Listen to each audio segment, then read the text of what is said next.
ஒரு விவசாயி, அவருக்கு ஆண்டவன் கிட்ட ரொம்ப கோபம். என்ன கோபம்? He thinks that God does not know anything about agriculture. விவசாயம் பத்தி படைச்சவனுக்கு ஒண்ணுமே சுத்தமா தெரியாது.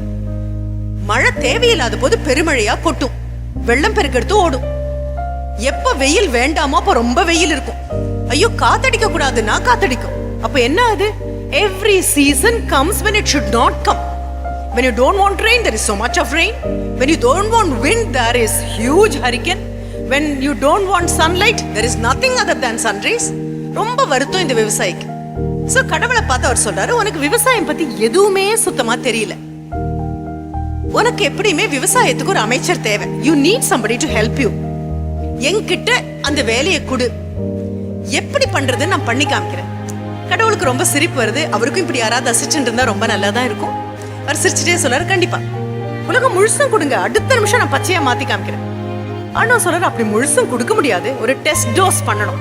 கொஞ்சம் ஒரே 1 ஏக்கரா நிலம் தரேன். நீ எப்ப கேக்குறியோ அப்ப வெயில் அடிக்கும், எப்ப கேக்குறியோ அப்ப மழை வரும். whatever season you demand, just as a stroke of your finger, the season will be there. நான் பக்கத்துல கூட வரல, என்ன வேணாலும் விதைச்சுக்கோ, எப்படி வேணாலும் வளர்த்துக்கோ. என்னை விட புத்திசாலியான விவசாயியா நீ இருக்கேன்னு தெரிஞ்சது அப்படின்னா உலகம் பூரா உன் கையில கொடுத்தேன். So the farmer was extremely happy. அப்பாடா, ஆண்டவனை தோக்கடிக்கிறதுக்கு நமக்கு ஒரு பெரிய வாய்ப்பு. 1 ஏக்கரா பூமி கிடைச்சாச்சு. இந்த பக்கம் ஒரு வயல் இருக்கு, அந்த பக்கம் வயல் இருக்கு, பின்னால வயல் இருக்கு, தோட்டம் தரவு எல்லாம் இருக்கு. பட் இவரோட மட்டும் தனியா செக்லூடட். அங்க இவர் கேட்டா மழை வரும், இவர் கேட்டா வெயில் வரும், இவர் கேட்ட அளவு காத்து அடிக்கும். அளந்து பார்த்து இவ்வளவு வெயில் இருந்தா பயிருக்கு நல்லது, இவ்வளவு மழை பெய்தால் பயிருக்கு நல்லது, இவ்வளவு காற்றடித்தால் பயிருக்கு நல்லது. பயிர் விளைவிச்சாச்சு. பக்கத்துலயும் எதிரிலையும் இருக்கக்கூடிய வயல்கள் எல்லாம் எல்லா வியாதியும் வருது, எல்லா நோயும் வருது, எல்லா விதமான பூச்சிகளும் வருது. But his field is perfectly all right. It is not visited by any pest. வேண்டாதது எதுவுமே வரல. அவ்வளவு அழகா இருக்கு, பாக்குறதுக்கு அப்படி பச்சை பசேல்னு இருக்கு. பக்கத்துல அடுத்த வயல்ல இருக்கிறவங்களுக்கு எல்லாம் பொறாமையா கூட இருக்கு. ஆஹா, எப்படிப்பட்ட வயல் அப்படி ஆச்சு. விதைகள்லாம் வளர்ந்து அப்படியே நின்றுட்டு இருக்கு. கதிரெல்லாம் பக்கத்துலயும் பாவம் சோஞ்சு வாடி எல்லாம் இருக்கக்கூடியது இருக்கு. எலி தின்னது இருக்கு, பாம்பு வந்தது இருக்கு, பெரிய காற்றடிச்சு போனது இருக்கு, மழை வந்து அழுகி போனது இருக்கு, வெயில் வந்து தண்ணியே இல்லாம வாடினது இருக்கு. ஆனா இவரோடது மட்டும் அளந்து பார்த்து இந்த கிராஜுவேட்டட் ஜார் லேப்ல டெஸ்ட் பண்ணி ஒரு பியூட்டிஃபுல் ஃபீல்ட். அறுவடைக்கு நாள் வந்ததா? சரி, அறுவடைக்கு வர்றதுக்கு முன்னால அங்க இருக்கக்கூடிய விவசாயிகள் சில பேரை கூப்பிட்டுருக்காங்க. கூலிகளை கூப்பிட்டு அறுவடைக்கு தயாராகணும். தயாராகும்போது அவர் நடந்து போறாரு. இந்த விவசாயிக்கு தோளெல்லாம் நிமிந்தாச்சு. அவ்வளோ பெருமை. என்ன? ஆண்டவனை நாளைக்கு முறியடிக்க போறோம். கடவுளே உனக்கு தெரியாது ஒண்ணுமேன்னு சொல்ல போறோம். சரி, போறாரு. கதிரான்னு நின்னுட்டு இருக்கு. என்ன போட்டிருந்தாரோ தானியம் அதெல்லாம் தலை நிமிந்து அவ்வளவு அழகா நின்னுட்டு இருக்கு. போறாரு, ஒரு கதிர் அப்படியே கையில கொய்து எடுக்கிறாரு, உள்ளங்கையில வச்சு அப்படியே தேய்க்கிறாரு. என்ன எதிர்பார்ப்போம்?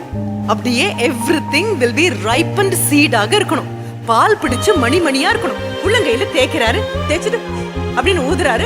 அது மேல இருக்கக்கூடிய ஹஸ்க் அப்படியே போயிடணும். மேல இருக்கக்கூடிய அது மேல ஒட்டிட்டு இருக்கக்கூடிய தோல் போக உள்ளுக்குள்ள அந்த மணிமணியா இருக்கும்னு பாக்குறாரு.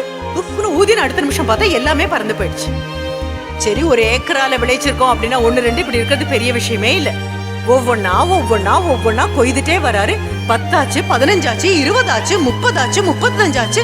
விட்டா அங்க இருக்கக்கூடிய மொத்த வயல்ல இருக்கக்கூடிய எந்த கதிரும் பால் பிடிச்ச மாதிரியே தெரியல.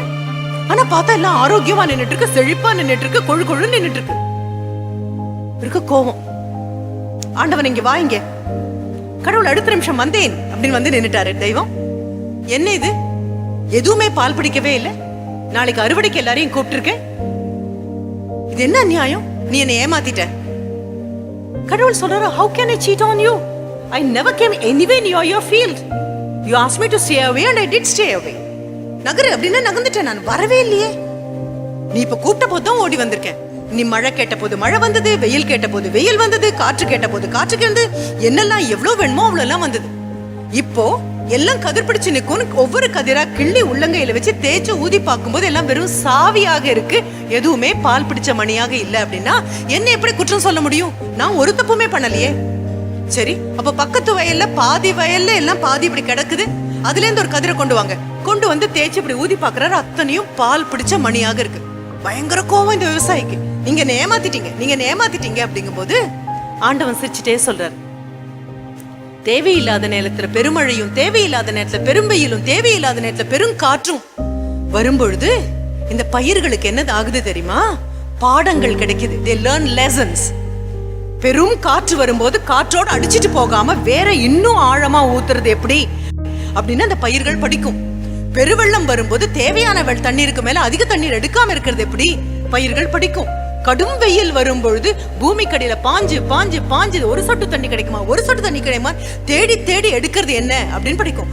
பாடுபட்டு பாடுபட்டு உழைச்சு உழைச்சு உழைச்சு ஒவ்வொரு பயிரும் வெளியில கொண்டு வரக்கூடிய மணிகள் பால் பிடிச்சு அடுத்த தலைமுறைக்கு பயனுள்ளதாக இருக்கும். ஆனா அதை விட்டுட்டு எவ்வளவு வெயில் வேணுமோ அவ்வளவு வெயில், எவ்வளவு மழை வேணுமோ அவ்வளவு மழை, எவ்வளவு காத்து வேணுமோ அவ்வளவு காத்துங்கிற மாதிரி சொகுசாக வளரக்கூடிய பயிர்கள் கண்டிப்பாக சாவிகளாகத்தான் போகுமே தவிர பால் பிடிச்சு நெல்மணி ஆகாது.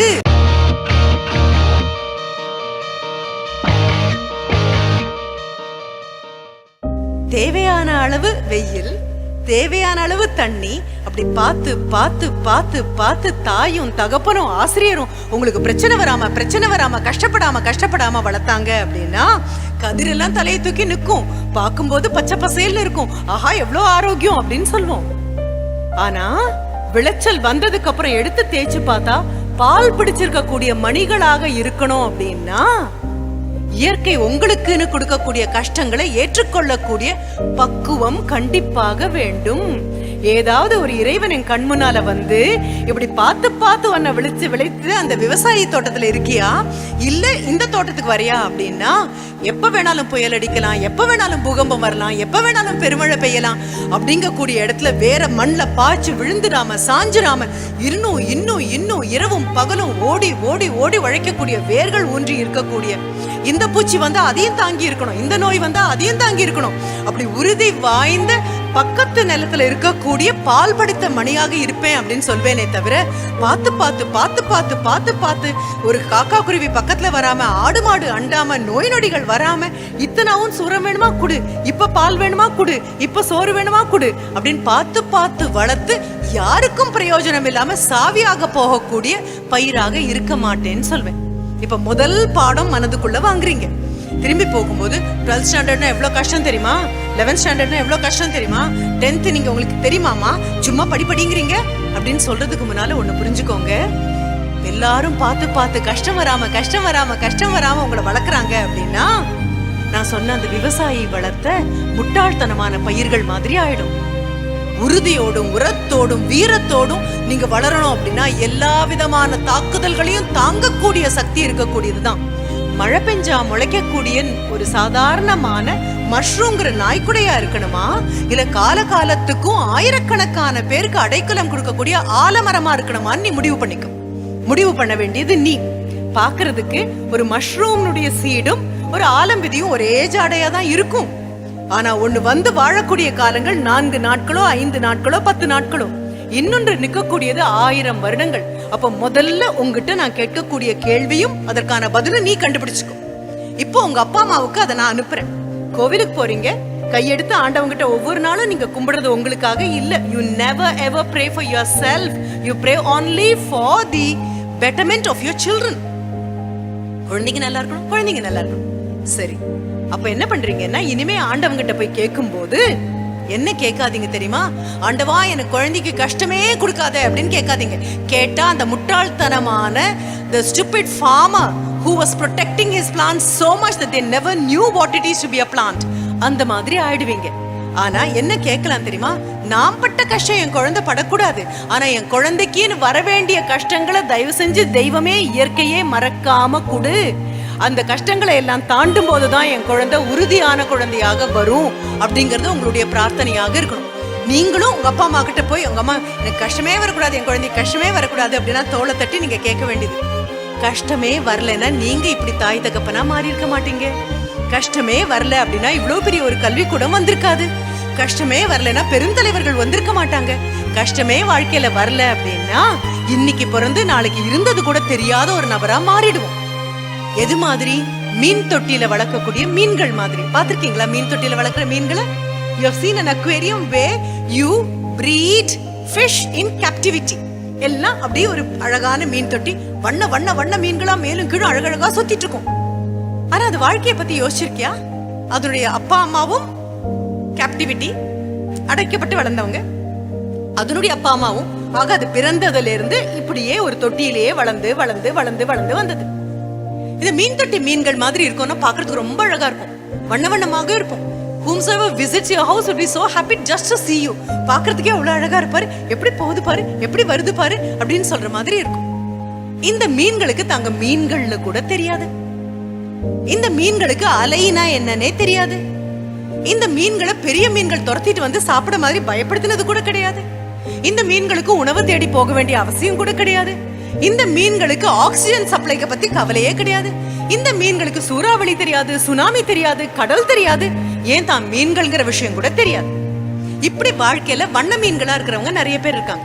People who just sit and make others happy. பாக்குறவங்களுக்கு எல்லாம் வெறும் காட்சி பொருளாக, just an ornamental piece. அப்ப வித்யா மந்திர் குழந்தைங்க இப்ப நான் சொன்ன கதையிலிருந்து எடுத்துக்கொள்ள வேண்டியது என்ன தெரியுமா? You can have a very comfortable life, ரொம்ப அழகான வாழ்க்கை. ஆனா you will just grow up to be an ornamental piece. கண்காட்சி பொருளாக மட்டும்தான் இருப்பீங்க. ஆனா இதே இன்னொரு மீன் இருக்கு. அந்த மீன் கடல்ல இருக்கக்கூடியது, அந்த மீன் சமுத்திரத்துல இருக்கக்கூடியது. அந்த மீன் தானே உணவுகளை தேடும், வேட்டையாடுறவங்களை தாண்டி போகும், யார்கிட்டயும் சிக்காது. பெரிய ஊழி காற்று வந்தாலும் தாங்கும், மிகப்பெரிய ஊழி பேரலை ஆழி பேரலை வந்தாலும் தாங்கும். It's a whale. ஒரு பெரிய திமிங்கலம், நீங்க போடக்கூடிய வலைக்குள்ளெல்லாம் சிக்காத ஒன்று. கடல்ல இருப்பதே பெரிய சௌபாகியமாக நினைக்கக்கூடியது, கடல்ல வரக்கூடிய எல்லா துன்பங்களையும் எதிர்கொள்ளக்கூடியது. அது காட்சி பொருள் அல்ல.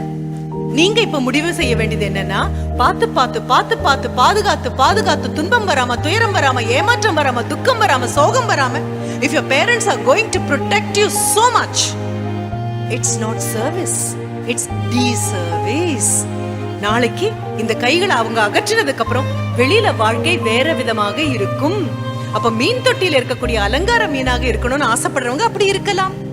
இல்ல இல்ல, வாழ்க்கையோட மோதணும், வாழ்க்கையோட எதிர்க்கணும், எல்லா அனுபவத்தையும் நாங்களே போய் போய் பார்க்கணும். அப்படி பார்த்தா மட்டும்தான் 4 பேருக்கு உதவியாக 10 வருடம் கழிச்சு பெரிய உயரத்துக்கு வந்து நிற்போம். இந்த முடிவை நீங்க எடுக்கிறீங்க. இப்ப முதல்ல சொன்ன கதையிலிருந்து அடுத்து நான் சொல்லக்கூடியது இதுதான். இப்ப பெற்றோர் உங்களுக்காக பிரார்த்திச்சுட்டு, உனக்கு எந்த கஷ்டமும் வரக்கூடாது அப்படின்னு ஆண்டவங்கிட்ட பிரார்த்தனை பண்ணிட்டு வந்தேன் அப்படின்னு தலையில திருநீர் கொடுக்கும் போதோ இல்ல ஆசீர்வாதம் பண்ணும்போதோ சிரிச்சுட்டு அப்பா அம்மா கையை பிடிச்சு கண்ணை பார்த்து என்ன சொல்லணும் தெரியுமா? நீங்க பட்ட கஷ்டம் எங்களுக்கு வராம இருக்கிறது அப்படிங்கிறது மூத்த தலைமுறை அடுத்த தலைமுறைக்கு செய்ய வேண்டிய கடமை. ஆனா எங்களுக்குன்னு வாழ்க்கையில சில துன்பங்கள் இருக்கு, எங்களுக்குன்னு சில போராட்டங்கள் இருக்கு, எங்களுக்குன்னு சில சவால்கள் இருக்கு. அந்த சவால்கள் எங்களுக்கு வரணும்னு ஆசீர்வதிங்கன்னு சொல்லணும். நான் சொல்றது புரியுதா? Ask your parents to bless you with the best of the best problems in the world.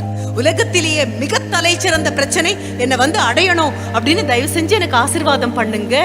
ஏன்னா அந்த பிரச்சனையை எப்படி நான் எதிர்கொள்ள போறேன் அப்படிங்கறதுல தான் வித்யா மந்திர்ல படிச்ச பள்ளிக்கூடத்துல, இந்த பள்ளிக்கூடத்துல படிச்ச குழந்தை அப்படின்னா இந்த பிரச்சனையை எதிர்கொள்ளும் அப்படின்னு தெரியணும். சாதாரணமா ஒரு பள்ளிக்கூடத்துல இருந்து படிச்சுட்டு வருது அல்ல. நான் சொல்றது மனதுக்குள்ள போகுதான் பாரு. பிரச்சனைகளே வரலன்னா அப்புறம் எதுக்காக நம்ம படிக்கிறோம்? சவால்களே வரலன்னா எதற்காக பட்டங்கள் வாங்குறோம்? எதிர்கொள்ள வேண்டிய மிகப்பெரிய கேள்விகள் வரல அப்படின்னா இருக்கிற இடத்தை விட்டு நம்ம நகரக்கூட மாட்டோமே. இன்னும் யுகம் யுகமாக சுத்தி கொண்டிருக்கக்கூடிய பூமி இன்னும் சந்தோஷமா அப்படியே சுத்திட்டு இருக்கு. இத்தனை விளக்குகள் எரிஞ்சாலும் மறக்காம சூரியன் காலையில வராரு. இத்தனை காற்றாடிகள் அலைஞ்சாலும் காற்று அடிக்க வேண்டிய காற்று இருக்கு. பெரிய பெரிய டிராக்டர்கள் இருந்தாலும் மறக்காம மண்புழு மண்ணுக்குள்ள புகுந்து வெளியில வந்து மண்ணுக்குள்ள புகுந்து ஒரு டிராக்டர் ஓட்டி அந்த மண்புழு கிட்ட போய் கேட்டா எப்படி இருக்கும்? நான் இவ்வளவு பெரிய டிராக்டரை வச்சு உழுது உழுது மண்ணை பண்படுத்துறேன், இத்தனோண்டு மண்புழு நீ உன்னால என்ன பண்ணிட முடியும்? உன்னை போய் மண்ணின் தோழன் உழவனின் தோழன் வேற சொல்றாங்க. நீ என்ன பண்ண போற? உன் வாழ்க்கை பூரா அலைஞ்சு எடுத்தாலும் ஒரு 6 அடி தூரம் கூட உன்னால போக முடியாது, இவ்வளவு பெரிய மெஷின் இருக்கு அப்படின்னு சொன்ன அடுத்த நிமிஷம் அப்படியா நான் வந்த வேலையை விட்டுட்டேன் அப்படின்னு ஒரு மண்புழு கூட சொல்லாது.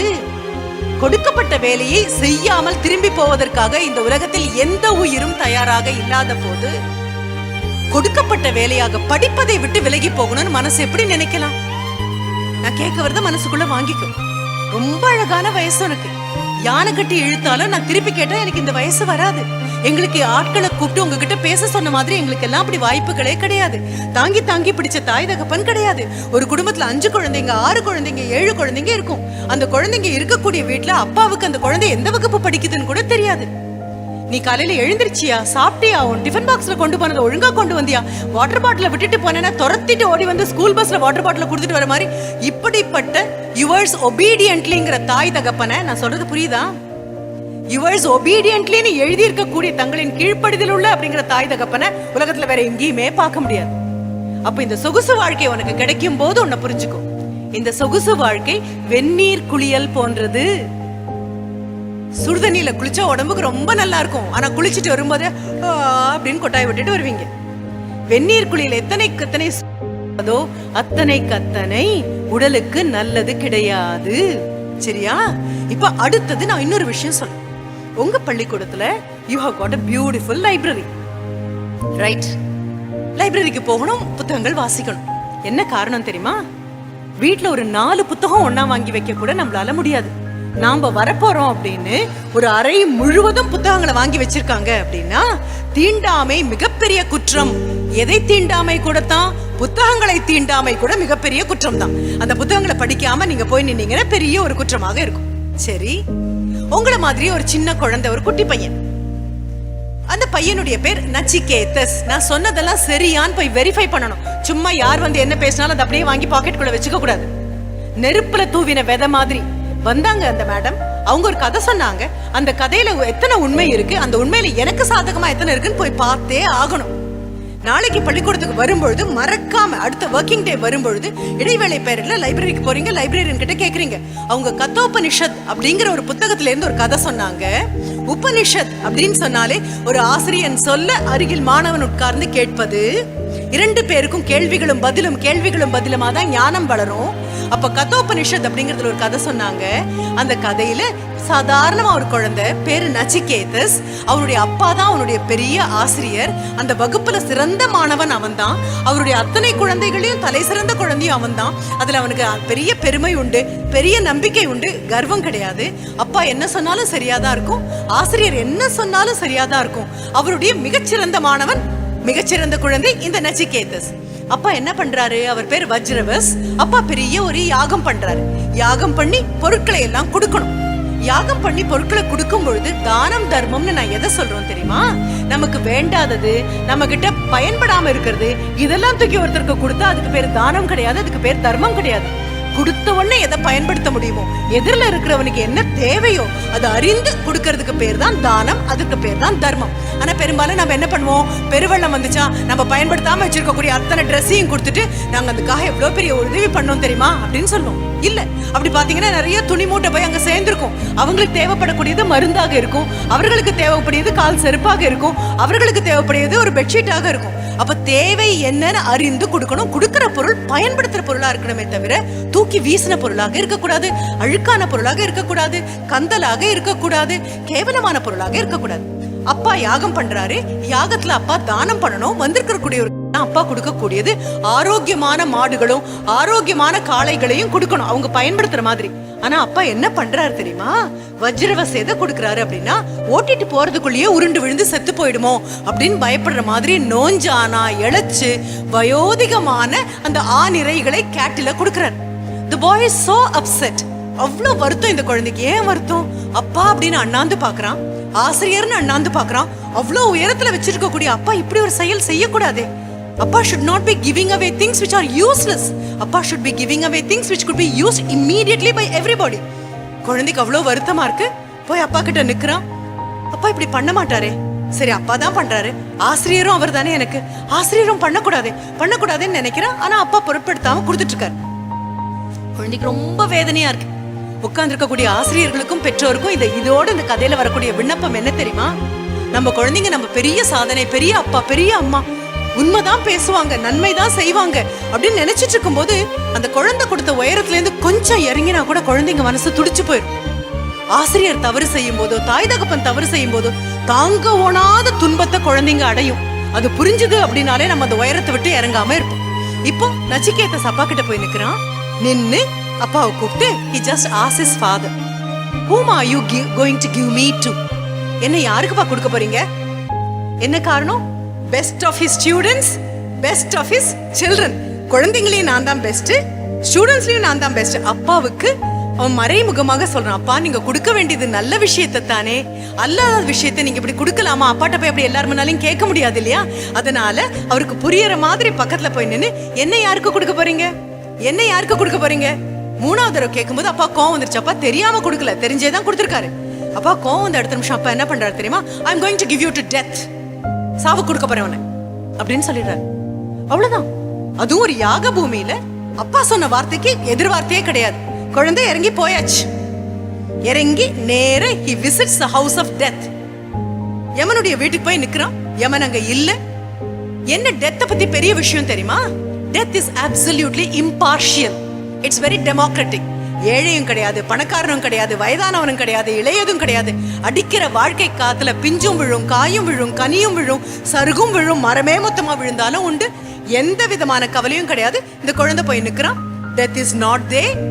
டெத்னுடைய லெப்டினன்ட்ஸ் இருக்காங்க, ஊழியர்கள் இருக்காங்க. அவங்க ஓடி வராங்க, இந்த குழந்தைய கூட்டிட்டு போய் உட்கார வைக்கிறாங்க, சாப்பாடு கொடுக்குறாங்க. குழந்தை சொல்றான், வேண்டாம், தேங்க்யூ, எனக்கு ஒண்ணும் வேண்டாம், சாப்பிடுப்பா. வேண்டாம், எங்க அப்பாவே என்ன டெத்துக்கு உணவா கொடுத்திருக்காரு, நானே உணவா வந்திருக்கேன், நான் எப்படி உங்க உணவை சாப்பிட முடியும், எனக்கு வேண்டாம். ஒரு நாள் ஆச்சு, 2 நாள் ஆச்சு, 3 நாள் ஆச்சு. 3வது நாள் ஆன உடனே டெத் வந்தாச்சு. டெத்னுடைய லெப்டினன்ட்ஸ் run to him and tell him there is a little boy, he is such a Tejashwi. தேஜஸ்னா பிரில்லியன்ஸ்னு அர்த்தம். அறிவுனால முகத்துல வரக்கூடிய அந்த அழகான கலை, தலையை சுத்தி ஒளிவட்ட மாதிரி இருக்கு. குழந்தைக்கு மீறி மீறி போனா 10 வயசு தான் இருக்கும். எவ்வளவு தேஜஸ்வி தெரியுமா, எவ்வளவு பிரில்லியன்ட் தெரியுமா இந்த குழந்தை. அந்த குழந்தை உட்கார்ந்துட்டு இருக்கான். நாங்க என்ன கொடுத்தாலும் வேண்டாம் வேண்டாம் வேண்டாம்னு சொல்றான். மௌனமா இருக்கான். ஒரு வார்த்தை பேசல. கேட்டா அவர் வரட்டும், அவர்கிட்டதான் எங்க அப்பா நினைச்சிருக்காரு அப்படின்னு காத்துட்டு இருக்கான். நீங்க போய் பாருங்க. டெத்துக்கு ஒரே ஆச்சரியம், நான் தானே தேடி போவேன், என்ன தேடி ஒரு குழந்தை வந்திருக்கானா, சரி போய் பார்க்கலாம். பார்த்தா சின்ன குழந்தை. பக்கத்துல போய் டெத் அவனை அப்படியே தொட்டுட்டு சொல்லு, சரி நீ தான் அப்பா அனுப்புனாருன்னு வந்துட்டே இல்லையா, 3 நாள் இங்க இருந்ததானே, உனக்கு 3 வரம் தரேன், சரியா? வாங்கிட்டு ஓடி போயிடும். குட்டி பையன் திரும்பி ஓடி போயிடு. சிரிச்சுட்டே குழந்தை அவனை பாக்குறான். அப்ப கூட வரம் கொடுக்க கூடிய அந்த தர்மத்திற்கு சத்தியமா தெரியாது குழந்தை இவ்வளவு புத்திசாலின்னு. சரி கேளு, முதல் வரம் என்ன வேணும்? குழந்தை சிரிச்சிட்டு சொல்றான், நீங்க என்ன திரும்பி போன்னு சொல்றீங்க, இறந்து போனவங்க திரும்பி வந்தா எத்தனைதான் இணக்கமானவர்களாகவும் நெருக்கமானவர்களாகவும் இருந்தாலும் we will not be accepted without fear or revulsion. திரும்பி போனா பயம் இல்லாம, அச்சம் இல்லாம, அருவருப்பு இல்லாம ஏத்துக்க மாட்டாங்க. அதனால ஒரு வரம் கொடுக்குறீங்க, நான் திரும்பி போனா எங்க அப்பா என்ன பழைய மாதிரியே ஏத்துக்கணும். granted. டெத் சரின்னு சொல்லியாச்சு. டெத்துக்கு இப்பதான் புரியுது, ஆஹா முன்னால நிக்க கூடியது சாதாரண ஆள் இல்ல, ஏதோ 10 வயசு குழந்தை. ஒரு மிட்டாய் கொடுத்து ஓடு அப்படின்னா ஓடிடும். பார்த்தா கேக்குற கேள்விகள் வேற மாதிரி இருக்கு. சரி, முதல் வரம் கொடுத்தாச்சா? 2வது என்ன வேணும்? 2வது வரத்துக்கு குழந்தை தயாராகி கேக்குறான். அது எப்படி? நெருப்புக்குள்ள போடக்கூடியதெல்லாம் உன்னை வந்து சேரும் அப்படின்னு. ஒரு விளக்கு ஏத்தணும். யாருக்காவது அதனுடைய அர்த்தம் புரிஞ்சுதா? எதற்காக விளக்கு ஏத்துறோம்? இத்தனை பட்ட பகல்ல எதற்காக ஒன்றை ஏத்துறோம் அப்படின்னா, நீங்க பள்ளிக்கூடத்துல படிச்சிருப்பீங்க, நீங்க எந்த ஜாதியை சேர்ந்தவர்களாக இருந்தாலும் சரி, எந்த மதத்தை சேர்ந்தவர்களாக இருந்தாலும் சரி, எந்த இறைவனை துதிப்பவர்களாக இருந்தாலும் சரி, இயற்கையை துதிப்பவர்களாக இருந்தாலும் சரி, நம்ம எல்லாருக்கும் பொதுவான ஒரு பிரார்த்தனை உண்டு. என்ன தெரியுமா? தமசோமா ஜோதிர்கமய, இருட்டில் இருக்கிறேன், என்னை ஒளியை நோக்கி நகர்த்து. அசத்தோமா சத்கமய, சத்து அப்படின்னா நல்ல சாரம் இருக்கக்கூடியது, something which has all the potentials. சத்தான உணவுன்னு சொல்றோம் இல்லையா? அப்ப சத்தான நபர் அப்படின்னா புத்திசாலியான நபர். அது இல்லாதது அசத்து. அசத்து நம்ம அசடு அப்படின்னு சொல்றோமே. அப்போ அசத்தோமா அறிவிலியாக இருக்கிறேன், I am ignorant. அசத்தோமா சத்கமய, lead me from ignorance to wisdom. 3வதாக மிருத்யோமா, மிருத்யு அப்படினாலே இறப்பு. அமிருத்யு இறப்பு அற்ற தன்மை, இறக்கக்கூடிய என்னை இரவா தன்மையை நோக்கி நகர்த்து அப்படின்னா இந்த உடம்பு போனாலும் என் புகழ் மிச்சம் இருக்கணும். இது அத்தனையும் உள்வாங்கிட்டு அந்த குழந்தை கேக்குறான், எதை எடுத்து நெருப்புல போட்டாலும் அது ஒன்ன வந்து அடையும்னு எப்படி சொல்றோம்? சிரிச்சுக்கிட்டே கடவுள் அவனுக்கு ஒரு பதில் சொல்றாரு. என்ன சொல்றாரு அப்படின்னா, இந்த 5 பொறிகள் இருக்கு இல்லையா, 5 பூதங்கள்னு நம்ம சொல்லக்கூடியது. இந்த பஞ்சபூதங்கள்ல தண்ணீரை ஒன்னால அழுக்கடைய வைக்க முடியும், பூமியை ஒன்னால அழுக்கடைய வைக்க முடியும், காற்றை ஒன்னால அழுக்கடைய வைக்க முடியும். ஏன் விண்வெளியில நீங்களும் நானும் அனுப்பக்கூடிய சேட்டலைட்ஸ் பயனிழந்து போச்சுன்னா விண்வெளிக்கும் மாசு கொடுக்க முடியும். மாசு அடையாத ஒன்று இருக்கு அப்படின்னா நெருப்பை மட்டும் you cannot contaminate, you cannot pollute fire because fire is a purifier. அதனால தானே நான் சொல்ற கதையை வள்ளுவன் எவ்வளவு அழகா சொல்லியிருப்பான். தன்னெஞ்சு அறிவது பொய்யற்க பொய்த்த பின் தன்னெஞ்சே தன்னை சுடும். உன் மனசரிய தப்பு பண்ணாதே, பண்ணினேனா உன் நெஞ்சே உன்னை சுடும். எது சுடும்னா நெருப்பு தான் சுடும். அப்போ இந்த குழந்தை கேட்ட அடுத்த நிமிஷம் சிரிச்சுக்கிட்டே வரக்கூடிய பதில் என்ன அப்படின்னா, எல்லாவற்றையும் you can contaminate all the elements of nature. Water can be polluted, air can be polluted, land can be polluted, space can also be contaminated. The only thing which cannot be polluted is fire, because whatever dirt is put into fire, fire purifies it. Fire is a purifier. அதனால எந்த நேரத்துல நீ எந்த உருவத்துல ஒரு விளக்கு ஏத்தினாலும் அடுத்த நிமிஷம் என்ன அப்படின்னா, என் மனதுல இருக்கக்கூடிய அழுக்கெல்லாம் எரிக்கிறதுக்கு உதவு அப்படின்னு அர்த்தம். அதை சொல்லி முடிச்ச உடனே அதுக்கு எவ்வளவு பெரிய சந்தோஷம். நல்ல கேள்விகள் தானே நல்ல பதில்களை கொடுக்கும். புத்திசாலி கேள்விகளுக்கு தானே புத்திசாலி பதில்கள் வரும். இந்த குழந்தை அவ்வளோ புத்திசாலித்தனமா அந்த இரண்டாவது கேள்வி கேட்டோன்னே ரொம்ப சந்தோஷமா, எந்த இடத்துல நல்ல விஷயத்திற்காக நெருப்பு மூட்டப்படுதோ அந்த நெருப்புக்கு நச்சிகேத அக்னி அப்படின்னு பேரு. அக்னி, நச்சிகேதன் கேட்ட கேள்விக்கு பதிலாக இருக்கிறதால நச்சிகேத அக்னி. சரி, மூன்றாவது, இப்ப டெத்துக்கு உண்மையாவே ரொம்ப பயமா இருக்கு. குட்டி பையன் கேட்கறதெல்லாம் ரொம்ப it's all focused, thought, well thought questions. He is just not an ordinary child. நான் சொல்றத உள்வாங்கிக்கோ. எல்லா 10 வயசு குழந்தைங்களோடையும் 10 வயசா இருக்கிறது ஒண்ணுமே இல்லை. ஆனா எல்லா 10 வயசு குழந்தைங்களும் அண்ணாந்து பாக்குற 10 வயசா இருக்கிறது பெரிய விஷயம். எல்லா 16-17 வயசு குழந்தைங்க மாதிரி இருக்கிறதுல ஆச்சரியமே கிடையாது. ஆனா அதுல ஒரு குழந்தை மலாலா மாதிரி எழுந்துச்சு நிக்கணும் அப்படின்னா அது மிகப்பெரிய விஷயம். நான் சொல்ல வருது உனக்கு புரியுதா? அப்ப இந்த குட்டி குழந்தை இப்படி கேட்ட உடனே டெத், சரி சொல்லு அப்படின்னா மூணாவது கேள்வி. பையன் ரொம்ப தயாராக, நீ யாரு அப்படின்னு கேட்கிறான். டெத் அவ்வளவுதான், பின்வாங்கியாச்சு. இந்த கேள்வியை தவிர வேற ஏதாவது கேட்க முடியுமா? வேற எதுவும் கேட்க மாட்டேனா. இந்த கேள்விக்கு பதில் சொல்லு, who are you? உடனே டெத் ரொம்ப பக்கத்துல வந்து சிரிச்சுக்கிட்டே அவன் தோளை தட்டி சொல்லுது, உனக்கு do you want long life? I'll give you. Do you want all prosperity? I will give you. நீண்ட ஆயுள் வேணுமா? நித்திய ஆரோக்கியம் வேணுமா? நல்ல நன்மக்கள் பேரு வேணுமா? நல்ல மனைவி வேணுமா? நீ கேட்கக்கூடிய எல்லாம் கொடுக்குறேன். இந்த கேள்விக்கு மட்டும் பதில் கேட்காத. பையன் மறுபடியும் என்ன சொல்றான், நீங்க எனக்கு எதுவுமே கொடுக்காட்டாலும் பரவாயில்ல, இது எதுவுமே எனக்கு வேணாம், இந்த கேள்விக்கு மட்டும் தான் பதில் வேணும். அப்போ அந்த ஆசிரியரா நிற்கக்கூடிய டெத் ரொம்ப அழகா ஒரு விஷயத்த சொல்லுது. இதைத்தான் நான் முதல் கதையில உங்களுக்கு சின்ன குழந்தைகளுக்கு சொன்ன மாதிரி சொல்லிட்டு, அடுத்தது நீங்கள வளர்ந்து வர குழந்தைங்க இது தெரியணுங்கிறதுக்காக அடுத்த நிலைக்கு உங்களை கூட்டிட்டு போனேன். வாழ்க்கை எல்லாருக்கும் 2 விஷயத்தை கொடுக்கும். One is comfort, the other one is goodness. வசதிகளை கொடுக்கும், நன்மையை கொடுக்கும். புத்திசாலிகள் நன்மை வேண்டும் என்று கேட்பார்கள், முட்டாள்கள் வசதியோடு நின்று போவார்கள். நான் சொல்றது என்னன்னு புரியுதா? வாழ்க்கையில கஷ்டம் வரும், சோகம் வரும், ஏமாற்றம் வரும், துன்பம் வரும். அத்தனையும் வந்தாலும் எழுந்து நிற்கக்கூடிய தைரியமும் கூட வரும். அப்போ உனக்கு சொகுசான வாழ்க்கை வேணுமா, இல்ல எல்லா துன்பங்களையும் தாண்டி அடையக்கூடிய வெற்றி வேணுமா அப்படின்னா, நச்சிகேதஸ் மாதிரி எனக்கு நீங்க நீண்ட ஆயுள் தர வேண்டாம், நித்திய ஆரோக்கியம் தர வேண்டாம், நன்மக்கள் தர வேண்டாம், எல்லா செல்வமும் தர வேண்டாம், சொன்னது கேட்கக்கூடிய மனைவி வேண்டாம், எனக்கு எதுவும் வேண்டாம், உண்மையில நீங்க யாருங்கிற கேள்விக்கு மட்டும் பதில் சொல்லுங்க அப்படின்னு சொல்லும் பொழுது சந்தோஷமாக டெத் அவனை அரவணைச்சு சொல்லக்கூடிய வார்த்தை தான் இப்ப சொல்றேன்.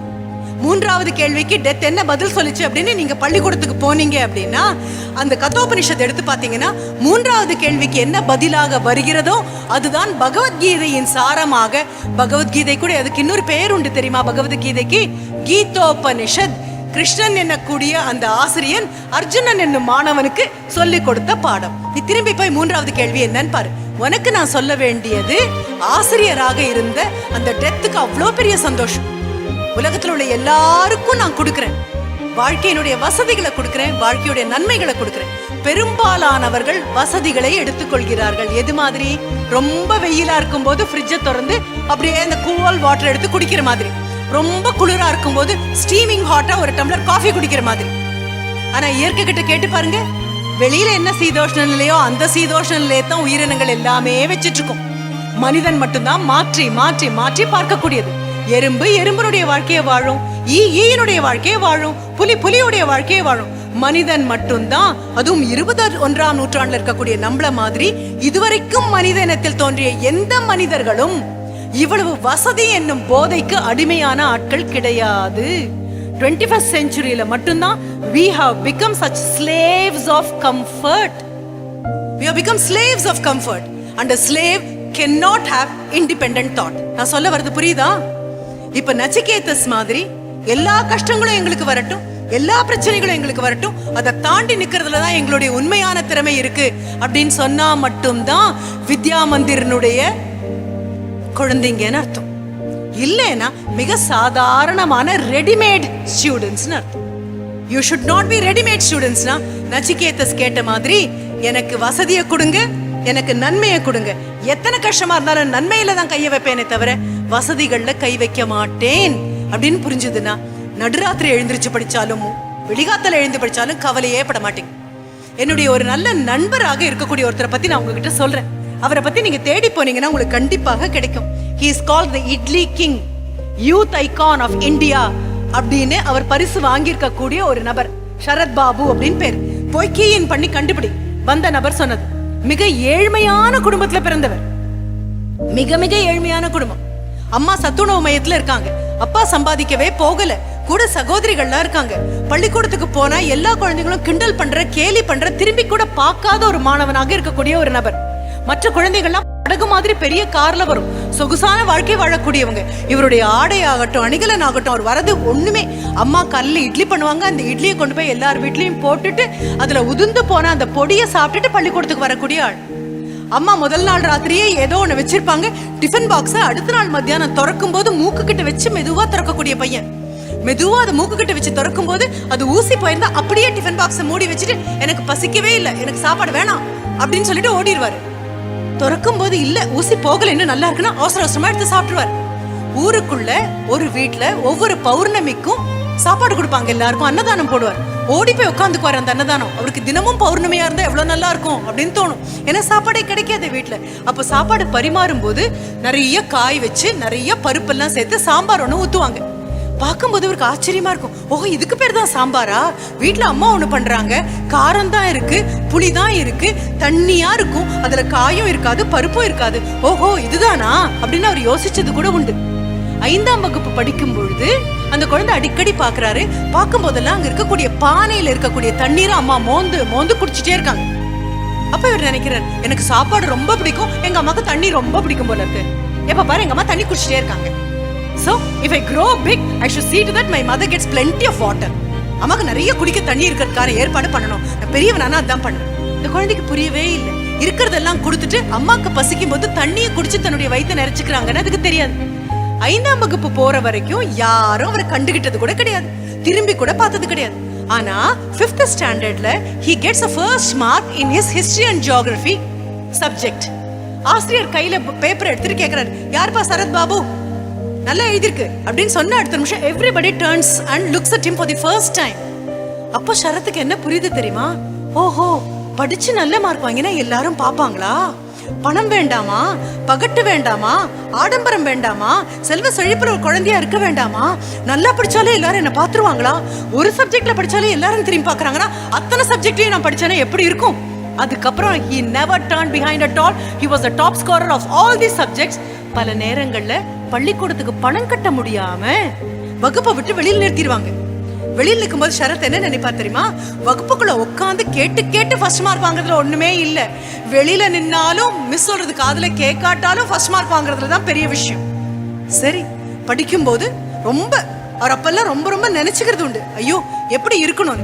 7ஆம் வகுப்பு 8ஆம் வகுப்பு வரும்போது தான் புரியுது, ஓ அம்மா பசினால தண்ணி குடிச்சிட்டு இருக்காங்களா, தம் வயிற்றுக்கு ஒண்ணும் இல்லாததுனால தண்ணி குடிச்சிட்டு இருக்காங்களா.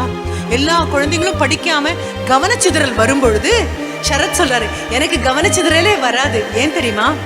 குடிசை வீடா, எங்க வீட்டுல லைட்டே கிடையாதா, ஒரு சின்ன சீமெண்ணெய் விளக்கு இவ்வளோண்டு இருக்கும்.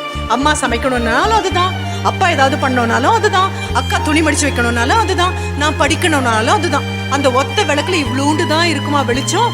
வெளிச்சம் கரெக்டா என் புக்கை சுத்தி மட்டும்தான் இருக்குமா. நிமிந்து பார்த்தா எனக்கு எதுவுமே தெரியாதா. எனக்கு கவனம் செதறவே இல்லை. மற்றவங்களுக்கு வீடு போற லைட் இருக்கிறதுனால அங்க டிவி தெரியும், இங்க ஃபேன் தெரியும், அங்க விளையாடுறது தெரியும், எனக்கு எதுவுமே தெரியாது. எனக்கு தான் வெறும் இந்த வெளிச்சம் தானே இருக்கு. படிச்சு 10th ஸ்டாண்டர்ட் டாப் ஸ்கோரர் வந்தாச்சு. 12th ஸ்டாண்டர்ட் வந்து தூக்கமா வருது. வயிற்றுக்கு சரியான சாப்பாடும் கிடையாதா? அம்மா கிட்ட சொல்றாரு, அம்மா இனி எண்ணி டிசம்பர் வந்தாச்சு, மார்ச் மாசம் எனக்கு எக்ஸாம், இன்னும் போய் நான் வீடு வீடா இட்லி போட்டுட்டு இருந்தேனே, எனக்கு கை காலில் தெம்பே கிடையாதுமா, இனி 3 மாசத்துக்கு எனக்கு வேலை வாங்காதீங்கம்மா. சரி 3 மாசத்துக்கு விளையாட மாட்டேன், ஏன்னா விளையாடினா இருக்கிற சக்தி எல்லாம் போயிடுது. அடுத்ததுதான் 3 மாசம் ஒரு நாளைக்கு 4 வார்த்தைக்கு மேல பேசவே மாட்டேன். நமக்கு ரொம்ப பெரிய ஜோக்கா இருக்குல்ல, 4 வார்த்தைக்கு மேல பேச மாட்டேன் அப்படின்னா ஐயோ ஊமையா போயிடுவேனே, நான் ஒரு நாளைக்கு 4 நிமிஷம் கூட பேசாம இருந்தது கிடையாது அப்படின்னு நினைக்கிறவங்களுக்கு நடுவில் 4 வார்த்தை. ஏன்னா ஐ do not want to expend my energy by talking with my friends and emptying everything. அப்பவும் தூக்கம் வருது, 7 மணிக்கெல்லாம் தூக்கம் வருது, படுத்தா அடிச்சு போட்ட மாதிரி இருக்கு. அடுத்த நாள் காலையில் 7 மணிக்கு தான் முழிப்பு வருது. இப்படி படிச்சு எப்படி மார்க் வாங்குறது? யோசிச்சு பார்த்தோன்னே குழந்தைக்கு ஒன்று தோணுச்சு, ஆஹா நமக்கு நிறைய வாழ்க்கையில ஆடம்பரம் ஜாஸ்தி ஆயிடுச்சு. என்ன ஆடம்பரம்? படுக்கிறதுக்கு ஒரு பாய் இருக்கு, போத்திக்கிறதுக்கு ஒரு போர்வை இருக்கு, தலைக்க வைக்க ஒரு தலகாணி இருக்கு. இதனால தாண்டா நமக்கு தூக்கம் வருது. ஓலை குடிசையில பனி கொட்டும் போது நல்ல தலையணை வச்சுட்டு இழுத்து போர்வையை போத்திக்கிட்டு இங்கெல்லாம் சொருகிட்டு அப்படியே படுத்தா நல்லா தான் தூக்கம் வரும். அம்மா கிட்ட என்ன சொல்றாரு, எனக்கு நீ தலையணை வேண்டாம், பாய் வேணாம், போர்வை வேணாம், தரையில தான் படுக்க போறேன். 7 மணிக்கெல்லாம் தரையில படுத்தாச்சு. 10 ஆகி 11 ஆகி 12 ஆகும்போது பனி கொட்டுது உள்ளுக்குள்ள, தூக்கம் வரல. குழந்தை எழுந்திரிச்சு உட்காந்து அடுத்த நிமிஷம் இப்பவே படிக்க ஆரம்பிச்சிடலாம். அவர் சொல்றாரு, என்ன நான் தாண்டி வர்றதுக்கு எவ்வளவு கஷ்டப்பட்டிருப்பேன் தெரியுமா, என்னுடைய பலவீனங்களை தாண்டி வர்றதுக்கு எவ்வளவு பெரிய கஷ்டப்பட்டிருப்பேன் தெரியுமா. நீ ஒவ்வொரு நாளும் கல்லூரிக்கும் பள்ளிக்கூடத்துக்கும் கிளம்பும் போது போய் கண்ணாடியில பாரு. அந்த கண்ணாடியில் இருக்கக்கூடியதான் உன்னுடைய வாழ்க்கையினுடைய முதல் எதிரி. அப்படின்னா தோக்கடிக்க வேண்டியது உனக்குள்ள இருக்கக்கூடிய உன்னுடைய பலவீனங்களை தவிர வேற எதையுமே கிடையாது. இன்னைக்கு போன உடனே கண்ணாடியில பாக்குறேன், தெரியக்கூடியது என் நண்பனா எதிரியான்னு பாக்குறேன். 3 மணிக்கு எழுந்திருக்கணும்னா 2 மணிக்கே உன்னை எழுப்பி விடக்கூடிய நண்பனும் கூட இருந்தா எழுந்திருச்சிடுறேன். 3 மணிக்கு எழுந்திருக்கணும்னு அலாரம் அடிச்ச நிமிஷம் ஓங்கி ஒரு அரைஞ்சு திரும்பி புரண்டு படுக்கிறியா, உன்னுடைய பெரிய எதிரி உனக்குள்ளேயே ஒளிஞ்சிட்டு இருக்கான்னு புரிஞ்சுக்கும். சரி படிச்சாச்சு, 12th ஸ்டாண்டர்ட் முடிச்சாச்சு, அருமையான மதிப்பெண்கள் வாங்கியாச்சு. அம்மா கிட்ட போய் கேட்கிறார், எனக்கு பிட்ஸ் பிலானியில சேரணும். நீ கேட்டிருக்கிய அந்த பேர்? மறுபடியும் போய் தேடிப்பார். BITS Pilani, Pilani institute of technology போய் பாரு. எல்லா குழந்தைகளும் அங்கு போய் நிக்கணும்னு ஆசைப்படக்கூடியது. என்ன காரணம் தெரியுமா? உன்னுடைய ஆசைகள் எல்லாமே ஆசைகளுக்கும் கனவுகளுக்கும் வித்தியாசம் இல்லைன்னு தெரியாமையே ஆசையா இருக்கு. உனக்கு அந்த வித்தியாசம் தெரியுமா? Do you know the difference between a dream and a desire?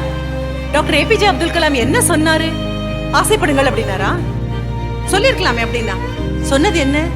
கனவு காணுங்கள் அப்படின்னு சொன்னாரு.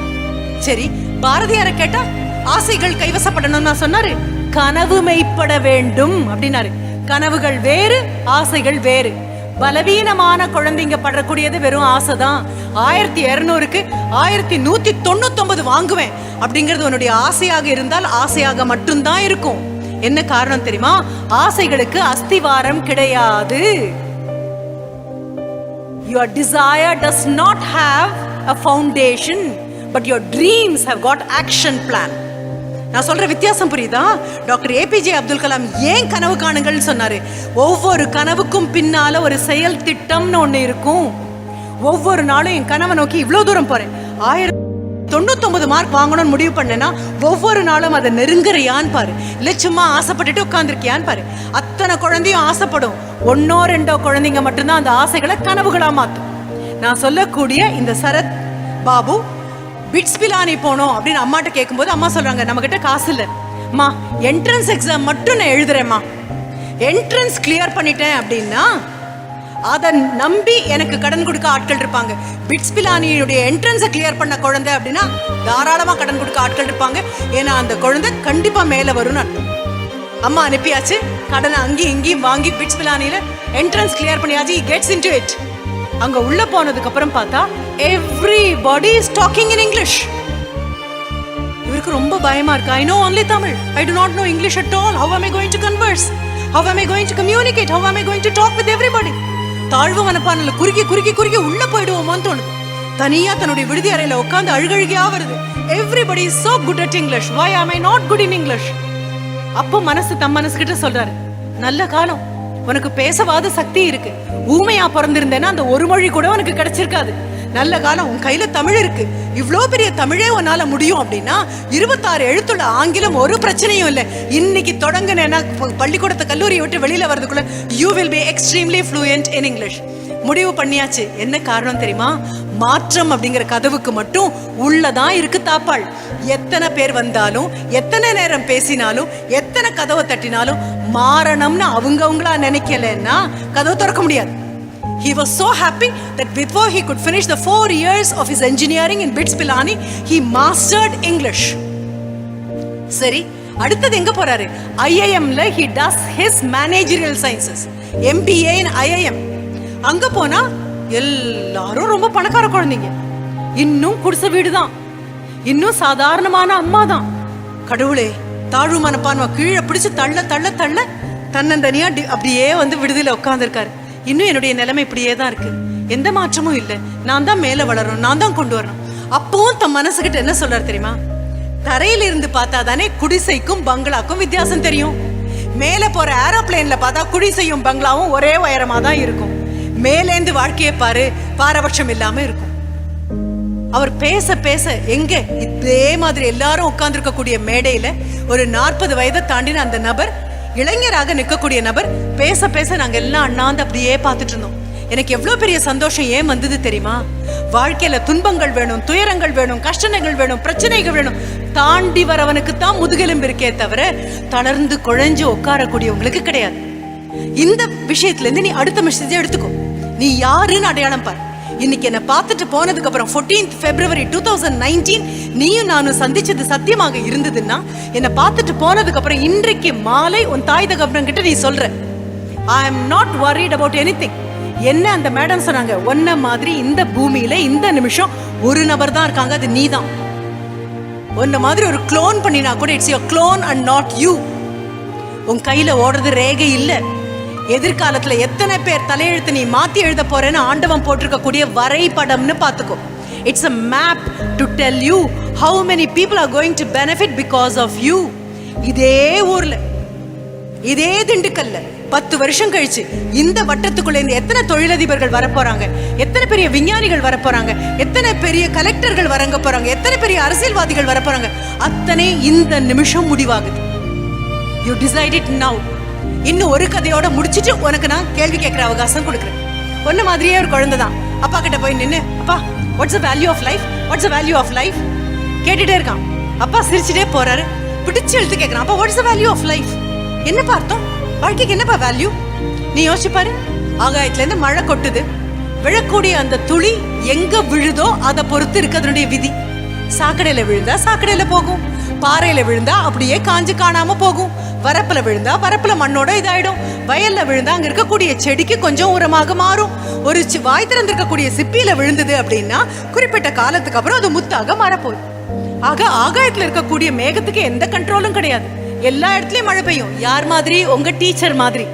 வகுப்புல இருக்கிற எல்லாருக்கும் அந்த டீச்சர் பாடம் சொல்லி கொடுப்பாங்க. எல்லாருமேவா அப்படியே ஆவாங்க? அப்துல் கலாம் ஐயா உட்கார்ந்து இருந்த வகுப்புல அவர் ஒருத்தர் மட்டும் தான் இருந்தாரா? டீச்சர் பக்கத்துல உட்காந்து கையை பிடிச்சு காதுல அவருக்கு மட்டும் பாடம் சொன்னாங்களா? இல்லையே. அவருடைய வகுப்புலயும் 30 பேர் இருந்திருக்கலாம், அவருடைய வகுப்புலயும் 35 பேர் இருக்கலாம். ராமேஸ்வரத்துல தமிழ் வழி கல்வியில ஒரு சாதாரண குடும்பத்துல, அதுவும் ஏழ்மை இருக்கக்கூடிய குடும்பத்துல இருந்து ஒரு குழந்தை உயர்ந்து உயர்ந்து உயர்ந்து மேல வரும் பொழுது ஆசிரியர் சொல்லக்கூடிய பாடங்கள் 2 காதுல கேட்டா பத்தாதுன்னு 10 காது வாங்கி ஒரு குழந்தை கேட்டு 39 பேரும் சாதாரண நபர்களாக இருக்க அந்த ஒத்த குழந்தை ஒரு துருவ நட்சத்திரமாக டாக்டர் APJ அப்துல் கலாமாக வரணும் அப்படின்னா எவ்வளவு பெரிய கடுமையான முயற்சி இருக்கணும். அப்ப இந்த குட்டி பையன் ஓடி போய் அப்பா பிடிச்சு குலுக்குறான். அப்பா tell me what's the value of life, what's the value of life, what's the value of life. அப்பா சிரிச்சிட்டே சொல்றாரு, சரி இந்த சனிக்கிழமை உனக்கு லீவ் தானே, I will tell you what the value of life is on Saturday. Why அப்பா? Today is Monday. இன்னும் ஒரு 4 நாள் இருக்கு. நீங்க சீக்கிரம் இல்ல நீ பள்ளிக்கூடத்துக்கு போ. சனிக்கிழமை உனக்கு மறக்காம நான் வாட்ஸ் தி வேல்யூ ஆஃப் லைஃப்னு சொல்றேன். சரியா? ஓகே. அம்மாவும் ரொம்ப ஆர்வத்தோட இருக்காங்க. குழந்தைகிட்ட அப்பா ஏதோ சொல்ல போறாங்க. அம்மா கிட்ட திரும்பி அப்பா ஒன்று சொல்றாரு, நான் என்ன வேலை கொடுத்தாலும் ஐயோ என் குழந்தை கஷ்டப்படுன்னு போய் பக்கத்துல நிக்க கூடாது. நான் சொல்ற வேலையை அவன் முடிக்கிற வரைக்கும் நீ பின்னால கையை கட்டிக்கணும், உதவக்கூடாது. அம்மா சரி அப்படின்னு சொல்றாங்க. சிரிச்சிட்டு ரொம்ப கஷ்டமான வேலையெல்லாம் இல்ல, அவனுங்க ஒரு வேலை கொடுப்பேன், அதை வச்சு அவன் வேல்யூ ஆஃப் லைஃப் புரிஞ்சுப்பான். சரி சனிக்கிழமை காலையில குழந்தை எழுந்திரிச்சாச்சு, அன்னைக்கு பள்ளிக்கூடம் கிடையாது, அடுத்த நாளும் கிடையாது. அப்பா கிட்ட ஓடி வந்து பாப்பா கொடுங்க what's the value of life, tell me அப்பா உட்காரு அப்படின்னு சொன்னதுக்கு அப்புறம் அவன் உள்ளங்கையில எதையோ ஒரு பொருளை கொண்டு வந்து வைக்கிறாரு. கைய மூடுறாரு. மூடிட்டு, சனிக்கிழமை நம்ம ஊர்ல சந்தை உண்டு, சரியா? நம்ம ஊர் சந்தை சனிக்கிழமை அன்னைக்குதான் எல்லாம் விற்பனை பண்ணக்கூடிய ஒரு இடம். நீ என்ன பண்ற அப்படின்னா, அங்க போய் இந்த காய்கறிகள் எல்லாம் தூக்கி வீசி கழிவா ஒரு குப்பை மேடு இருக்கும், பாத்திருப்பீங்க. அழுகின காய்கறிகள், வேண்டாததெல்லாம் தூக்கி குப்பையா ஒண்ணு போட்டிருப்பாங்க. அந்த குப்பை மேட்டுக்கிட்ட போய் நிக்கிறேன்.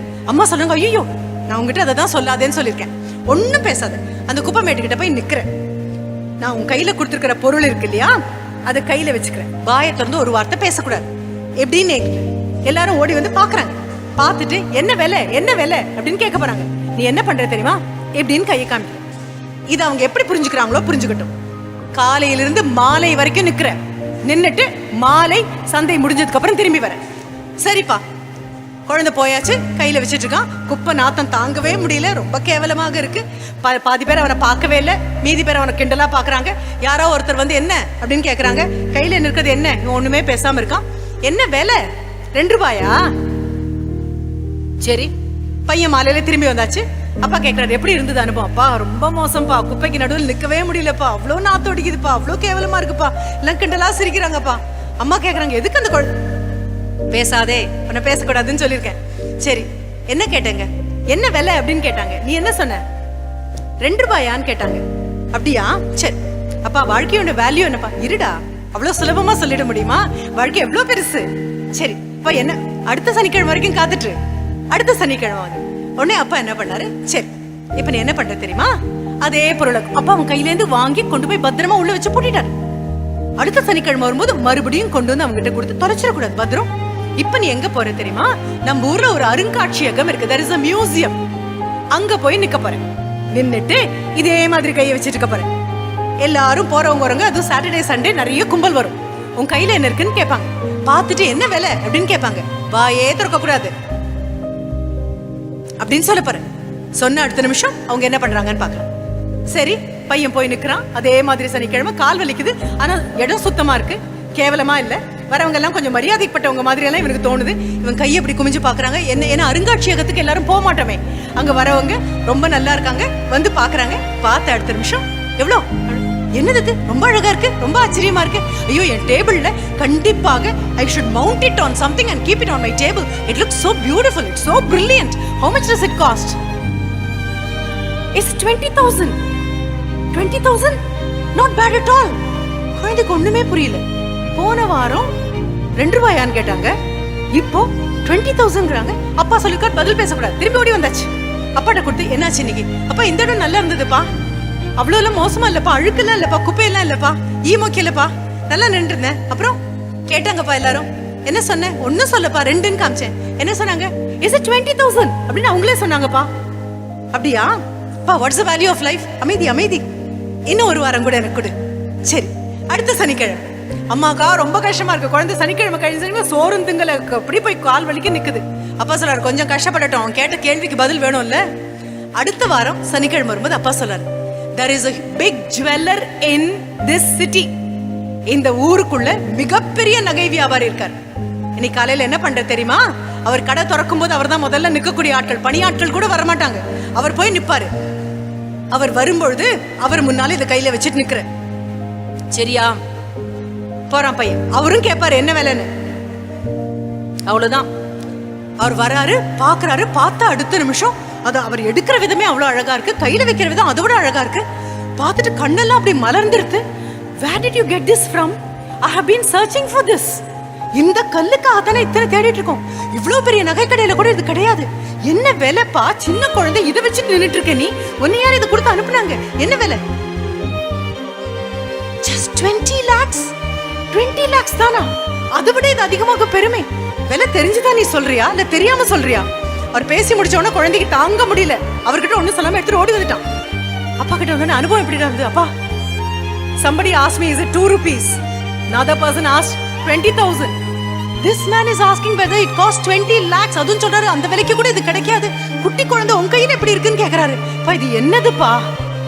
அப்பா சிரிச்சுட்டே சொல்றாரு, மிக மிக விலை மதிப்பு வாய்ந்த ஒரு வைரக்கல்ல தான் உங்ககிட்ட நான் கொடுத்தேன். புரிஞ்சுதா? உன்னுடைய திறமைகளும் அதுதான்.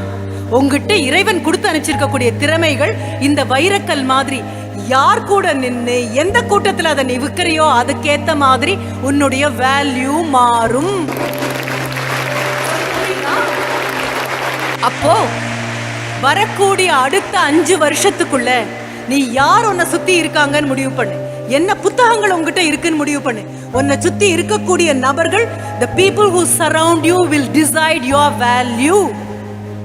ஆண்டவன் கொடுக்கக்கூடிய அறிவுல கண்டிப்பாக பாரபட்சம் கிடையாது.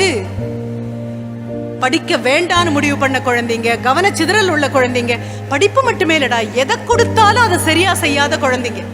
நான் கல்வியை மட்டும் சொல்லல அம்மா, உன்னை நம்பி ஒரு வேலை கொடுத்தாங்கன்னா உன்னை விட திறமையா அது செய்ய ஆள் இல்ல அப்படிங்கிற மாதிரி அந்த வேலையை செய்யணும் அப்படிங்கிற நினைப்பில்லாத குழந்தைங்க தான் உன்னை சுத்தி இருக்க போறாங்க. அப்படின்னா you are selling away your knowledge and skills as if you are selling it away in a dirty place surrounded by infested by unwanted things. தேவையில்லாத குப்பைகளுக்கும் கூளங்களுக்கும் நடுவுல நீ இன்னும் நவரத்ன கல்லாகவே நீ இருந்தாலும் உன்னை சுத்தி இருக்கக்கூடிய சமுதாயம் உனக்கு விதிக்கக்கூடிய விலை நீ யாரால் சூழப்பட்டிருக்கியோ அவங்கள வச்சுதான் இருக்கும். If you are going to sell your caliber, your talent, your skill and wisdom and knowledge in a place where people know its value, உன்னுடைய தரம் தெரிந்த நடுவர்கள் நடுவில் நீ உன்னோட விற்க போற அப்படின்னா உனக்கு கிடைக்கக்கூடிய ஊதியமும் பாராட்டும் வெகுமதியும் கண்டிப்பாக வேறையாக இருக்கும். ரைட்? இப்ப நீ முடிவு பண்ணு, யாராக இருக்க போறேன்னு முடிவு பண்ணு, எங்க நிக்க போறேன்னு முடிவு பண்ணு. ஏன் லைப்ரரிக்கு போ, எடுத்து படி அப்படின்னு நான் ஏன் சொல்றேன் தெரியுமா? இந்த டேபிளை நீ துடைக்கணும் அப்படின்னு சொன்னா கூட எனக்கு வேலைனா கொடுத்துருவீங்களா? வேலைனா மட்டும் எனக்கு கண்ணு தெரியும். எத்தனை தடவை சொல்லிருக்கீங்க நீங்க?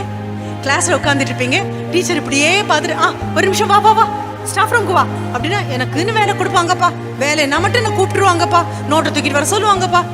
எத்தனை நாள் புலம்பிருக்கோம்? எல்லார்கிட்டையும் நோட் புக் தூக்கிட்டு வர சொல்லுவோமா? எல்லார்கிட்டையும் இப்படி வந்து ஒரு பரத்தும் ஒரு கீர்த்தனாவும் beautifully they could compare the whole thing. ஒரு தடவை கைத்தட்டுங்க உங்களுக்காக. ரைட்? செய்யறவங்க கிட்ட தானே கொடுப்போம். கீர்த்தனா வா நீ தான் பேசணும் அப்படின்னா மேம் இல்ல மேம் நான் வரல மேம், நான் ஊருக்கு போறேன் மேம், கல்யாணத்துக்கு போறேன் மேம். கொடுக்கக்கூடிய வாய்ப்பை நழுவி நழுவி நழுவி விட்டுட்டு போற ஆட்களை அடுத்த தடவை யாராவது கூப்பாங்களா? உன்னை பார்த்து டீச்சர் இதுக்கு வான்னு கூப்பிட்டு அடுத்த நிமிஷமே புரிஞ்சுக்கோ. 40 பேர் உள்ள வகுப்புல என் டீச்சர் என்ன அடையாளம் காண்றாங்க அப்படின்னா அது டேபிள் துடைக்கிற வேலையாக இருந்தாலும், அனௌன்சராக வேலையாக இருந்தாலும், ஒட்டடை அடிக்கிற வேலையாக இருந்தாலும், புத்தகம் தூக்குற வேலையாக இருந்தாலும் அந்த வேலையை என்னை விட சிறப்பா செய்ய ஒரு ஆள் இல்ல. அந்த உணர்வு வேணும். நீ போய் நெட்ல மறுபடியும் தேடு, புக்கர் டி வாஷிங்டன் அப்படின்னு கருப்பர் இனத்தை சேர்ந்த ஒரு நபர். கருப்பர் இனத்திற்கு பள்ளிக்கூடங்கள் இல்லாத காலம் அது. ஒரு ஏப்ரஹாம் லிங்கன் வரதுக்கு முன்னால காலம். கல்வி கிடைக்காத காலம். படிப்பு கிடைக்குமா படிப்பு கிடைக்குமான்னு குழந்தைங்க தேடிட்டு இருக்கிற காலம். ஊர்ல இருக்கக்கூடிய எல்லா குழந்தைங்களும் பள்ளிக்கூடத்துக்கு போகும்போது கருப்பர் இனத்தை இந்த குழந்தைங்களுக்கு கல்வி இல்லாத காலம். தொழிற்சாலையில வேலைக்கு போயிட்டு இருக்கும்போது 4 பேர் பேசுறது இந்த குழந்தை கேக்குது. என்ன கேக்குது? பக்கத்துல ஊர் இருக்கு, கருப்பர் இனத்திற்காக பள்ளிக்கூடம் இருக்கு, அங்க போனா மத்தியானம் வேலையும் செய்யலாம், காலையில படிக்கவும் படிக்கலாமா. 8-10 வயசு கூட ஆகல. சந்தோஷம் தாங்க முடியல. தகப்பன் கிடையாது அந்த பையனுக்கு. ஓடி போய் அம்மா கிட்ட கேட்கிறான். அம்மா நோய்வாய்ப்பட்ட அம்மா, எப்பவுமே இருமிட்டு இருக்கிற அம்மா, எங்கேயோ உடைச்சு கொண்டு வர அம்மா. அம்மா சொல்றாங்க உனக்கு ஆசையா இருந்தா போடா. குழந்தைக்கு நல்லா தெரியும் படிப்பு ஒரு பக்கம் இழுக்குது. எங்கேயாவது போய், அதுவும் அடுத்த ஊர்ல இருக்கு, it's in the next state. கண்டிப்பாக போயிட்டு வரும்போது அம்மாவை பார்க்க முடியாதுன்னு தெரியும். ஆனாலும் ஒரு சொட்டு துணி எடுத்து கையில வச்சுட்டு குழந்தை போறான். அவ்வளவு தூரம் நடந்து போறான். யாராவது வண்டியில ஏத்துனாங்கன்னா வண்டியில ஏறிக்கிறான், இறக்கி விட்டாங்கன்னா இறக்குறான். சாப்பாடு கிடையாது, துணிமணி சரியா கிடையாது.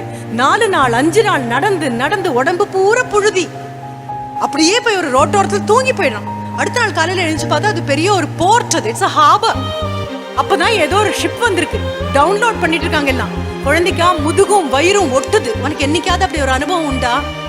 சாப்பாடு இல்லாத அனுபவம் உண்டா? பசி என்னைக்காவது அனுபவிச்சிருக்கியா? பசி அனுபவிக்காதவங்களுக்கு உணவினுடைய ருசி எப்படி தெரியும்? நான் கேக்குற கேள்வி உனக்கு புரியுதா? ஒருவேளை பசிச்சாதானே அந்த ஒத்தொத்த மணியினுடைய வேல்யூவும் உனக்கு தெரியும். உனக்கு பசிக்கிறதுக்கு முன்னாலேயே சோறு கொடுத்து சோறு கொடுத்து சோறு கொடுத்து பசியினுடைய அழகு கூட தெரியாமல நீ வளர்ந்துட்டு இருக்க. இந்த குட்டி பையனுக்கு முதுகும் வயிறும் ஒட்டி போச்சு.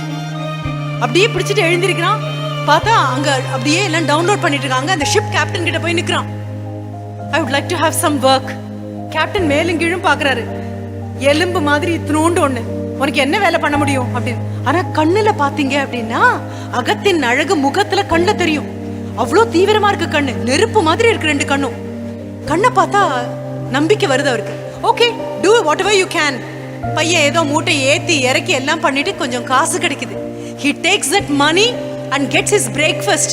பிற்காலத்துல பெரிய ஆளா ஆனதுக்கு அப்புறம் அவருடைய ஆட்டோபயோகிராஃபில அவர் சொல்றாரு, I have eaten so many delicious food at many places, but that food which I got out of my own earnings was the most delicious one. என் உழைப்பினால் எனக்கு கிடைத்த உணவு இருக்குல்ல. சரி, அப்புறம் நேர பள்ளிக்கூடத்துக்கு வந்தாச்சு. கருப்பர் இனத்தை சேர்ந்த குழந்தைங்க படிக்கிற பள்ளிக்கூடம். வரிசையா குழந்தைங்க நிக்குது. எல்லாம் கொஞ்சம் பணம் உள்ள செல்வம் வாய்ந்த பணக்க அந்த கருப்பர் இனம். படிய படிய தலைய வாரி இருக்கு, சட்டை நீட்டா போட்டிருக்கு, கோட்லாம் நீட்டா போட்டிருக்கு. அப்பா பக்கத்துல நிக்கிறாரு, அம்மா பக்கத்துல நிக்கிறாரு. இப்படி நின்றுட்டு இருக்கு அந்த பள்ளிக்கூடத்துல அட்மிஷன். நம்ம கதாநாயகன் அப்பாவும் கூட இல்ல, அம்மாவும் கூட இல்ல, சட்டையெல்லாம் அழுக்கு, தலையெல்லாம் புழுதி, ஒரு துணி மட்டும் கையில வச்சுட்டு இப்படியே நின்றுட்டு இருக்கு. எல்லாரும் போக போக கடைசியா வந்து ஹெச்எம் ரூம் கிட்ட நின்னோடனே ஹெச்எம் இப்படியே பாக்குறாங்க. ரொம்ப கியூரியஸான ஏதோ ஒரு வினோதமான ஜீவன் மாதிரி பாக்குறாங்க. பார்த்துட்டு அண்ட் நம்மளுடைய கதாநாயகன் சொல்றான், ஐ வாண்ட் அட்மிஷன். சிரிச்சுட்டே அவங்க சொல்றாங்க, okay go clean the room அப்படின்னு ஒரு பக்கத்துல இருக்க ரூமை காமிக்கிறாங்க. It's a recitation room. மனப்பாடம் பண்றதெல்லாம் வந்து சொல்றதுக்கான அறை. குழந்தை போறான். இந்த துணி எடுத்து வச்சுட்டு கூட்டுறதுக்கான தொடப்பம், துடைக்கிறதுக்கான மாப், தண்ணி, பக்கெட், என்னெல்லாம் வேணுமோ எல்லாவற்றையும் தேடி தேடி கண்டுபிடிச்சு கொண்டு வரான். ஒரு நர்சரி ரைம் உனக்கு ஞாபகம் இருக்கா? Jack and Jill went up the hill to fetch a pail of water. To bring is different from to fetch. Bring அப்படின்னா எங்க இருக்குன்னு தெரிஞ்ச ஒரு பொருளை கொண்டு வந்தா you bring it. தேடி கண்டுபிடிச்சு கொண்டு வந்தா fetching. ரைட்? போய் தேடி கண்டுபிடிச்சு எல்லாத்தையும் கொண்டு வந்து அந்த ரூமை துடைக்க ஆரம்பிக்கிறாரு. ஒரு தடவை, ரெண்டாவது தடவை, 3 தடவை துடைக்கிறாரு. ஒரு தடவை துடைக்கிறது அழுக்கு போகிறதுக்காக துடைக்கிறது, ரெண்டாவது தடவை துடைக்கிறது ஆசிரியர் வந்து பார்க்கும் போது சுத்தமா இருக்கணும்னு, மூணாவது துடைக்கிறது நான் தொடச்சா எப்படி துடைப்பேன் அப்படின்னு காண்பிக்கிறதுக்காக. துடைக்கும் போது எங்கெல்லாம் நீங்களும் நானும் பார்க்க மாட்டோமோ இது அடியில எல்லாம் துடைக்கிறாரு. அங்க யாரும் பார்க்க போறது இல்லை, ஆனாலும் அழுக்கு இருக்குன்னு எனக்கு தெரியும் தானே. என்ன டெஸ்ட் பண்றதுக்கு என்ன வேணும், நான் தானே என்ன டெஸ்ட் பண்ணணும். அவ்வளோ அழகா தொடச்சு பொருட்களை திருப்பி கொடுத்ததுக்கு அப்புறம் மறுபடியும் போய் நிக்கிறாரு. ஹெச்எம் கேக்குறாங்க, he says it's done ma'am, you can come and see. அவங்க மேரின் பேரு. கையில அந்த ஹேண்ட் கர்ச்சீஃபை இடுப்புல இருந்து அப்படியே அந்த ஃப்ராக் அடியில இருந்து எடுத்துட்டே she just smiles and comes. ரூமுக்கு வராங்க. ரூம் பார்க்கும்போது பளிச்சுன்னு தெரியுது. சிரிச்சுட்டே அந்த கர்ச்சீஃப் என்ன பண்றாங்க தெரியுமா? அங்க இருக்கக்கூடிய டெஸ்க்கு கடியில இப்படியே she runs the hand kerchief. எடுத்து பார்த்தா ஒன்னும் ஒரு துளி டஸ்ட் இல்ல, அப்படியே வெள்ளையா இருக்கு. குழந்தை ஒன்னும் சொல்லல, பார்த்துட்டே நின்னுட்டு இருக்கான். She smiles and says you are admitted. அவர் பின்னால தன்னுடைய வாழ்க்கை வரலாறு சொல்றாரு, I have taken up so many entrance examinations in my life, but the toughest one was given by that headmistress asking me to clean that room. அந்த ரூமை சுத்தம் பண்ணுன்னு சொன்னாங்கல்ல, அதை விட கடினமான நுழைவு தேர்வை என் வாழ்க்கையில நான் பார்த்ததே கிடையாது. எவ்வளவு பெரிய விஷயம். And later on Booker T. Washington is admitted in the school. அந்த பள்ளிக்கூடத்துல காலை பொழுது முழுவதும் படிக்க உட்காருவாரு. மதிய பொழுது முழுவதும் அங்க இருக்கக்கூடிய அத்தனை வகுப்புகளையும் சுத்தம் செய்யணும். புக்கர் டி வாஷிங்டன் சுத்தம் பண்ணிருக்கான்னா அதுக்கு மேல சுத்தம் பண்ண ஒண்ணு கிடையாது. He becomes the Minister of Education later on. அவருடைய புத்தகத்துல அவர் மறுபடியும் சொல்றாரு, பெரிய நபர்களை பத்தி குழந்தைங்க கிட்ட பேசாதீங்க, ஒரு நாளாவது பெரிய நபர்களோடு குழந்தைங்களை வாழ விடுங்க. அது உங்க தாத்தாவாக இருக்கலாம், கொள்ளு தாத்தாவாக இருக்கலாம், மாமாவாக இருக்கலாம், உங்க வீதியில இருக்கக்கூடிய பெரிய மனிதராக இருக்கலாம். அந்த நபரோட ஒரே ஒரு நாள் வாழ்ந்தீங்கன்னா உங்களுக்கு தெரியும் பெரிய நபர்களாக இருப்பது எப்படி.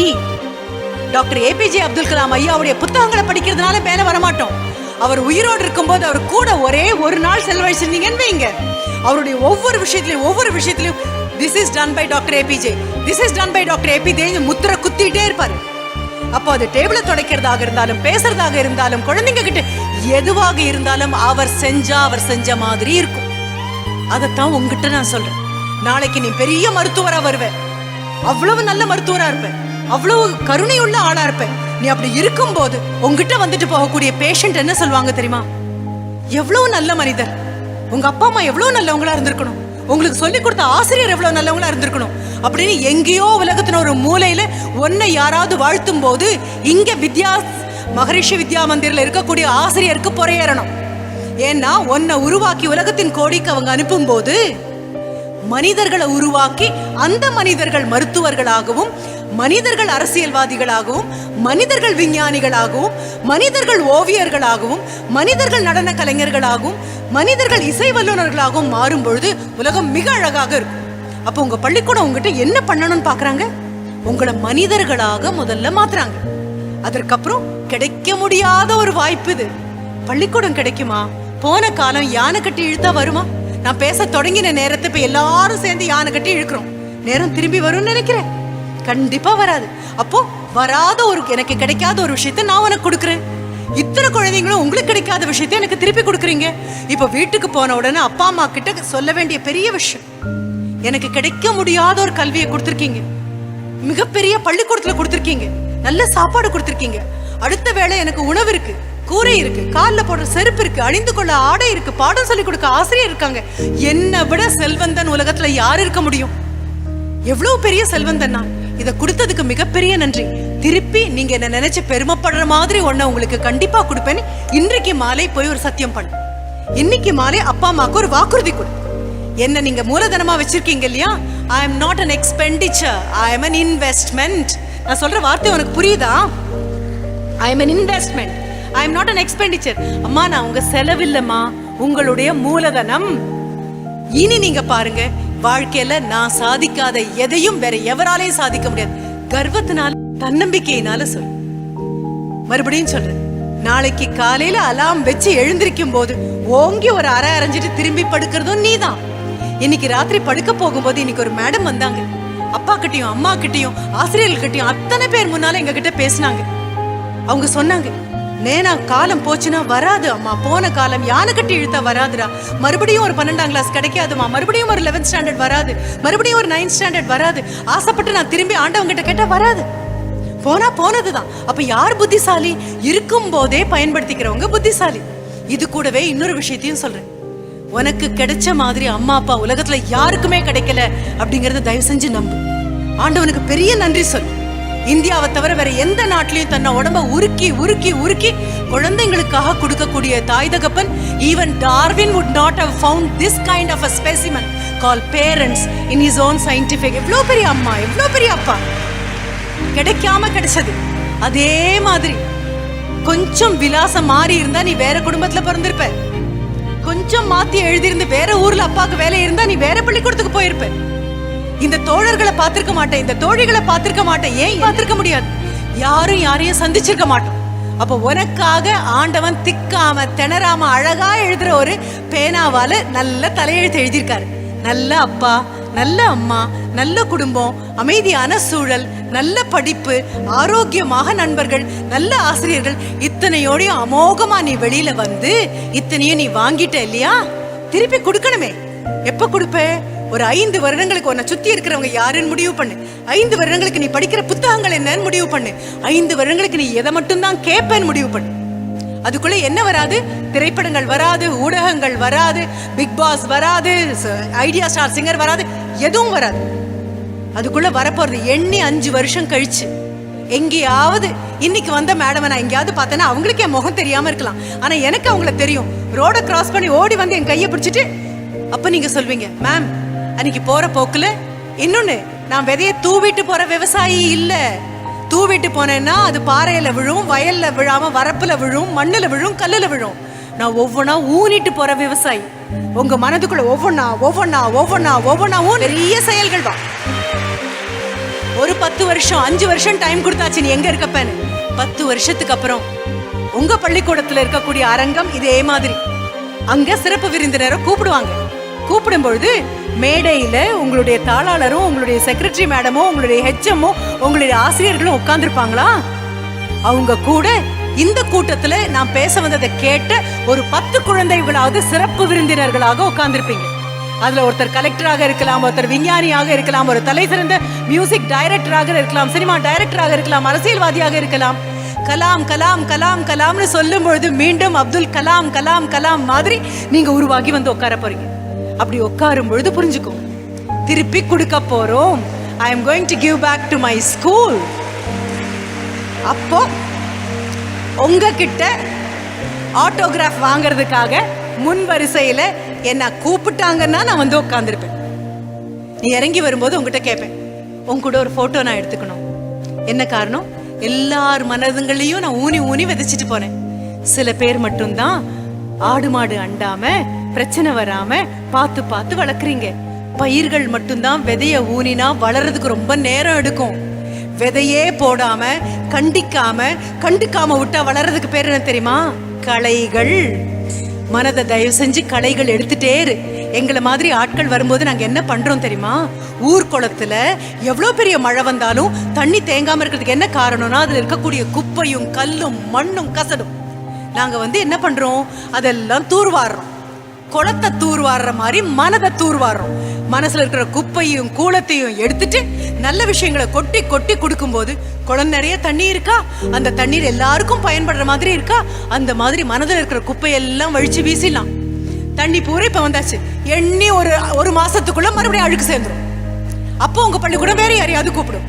அவங்க வந்து மறுபடியும் வேலை மெனக்கட்டி இருக்கிற குப்பையெல்லாம் அள்ளி அள்ளி அள்ளி எடுத்துருவாங்க. மறுபடியும் குளத்துல தண்ணி வரும். இந்த வயசுல இருக்கிற வரைக்கும் இந்த குப்பை குளம் சேரும். மூத்த தலைமுறை அந்த குப்பைகளை அள்ளி அள்ளி அள்ளி தூர்வாரி தூர்வாரி தூர்வாரி ஊற்றுக்கண்ல இருந்து பொங்கி பொங்கி தண்ணி வர்றதுக்கு நாங்க உதவுவோம்.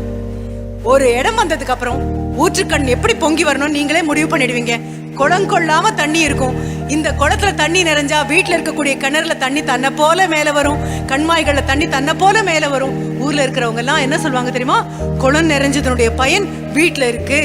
அதாவது நீங்க பெரிய ஆட்களை ஆனீங்கன்னா வீட்டுல இருக்கக்கூடிய எல்லா குழந்தைங்களும் உங்களை அண்ணாந்து பார்க்கும். அப்படி ஒரு காலம் வர வரைக்கும் நான் பொறுமையா இருந்துதான் ஆகணும். பொறுமையா இருக்கேன். நன்றி.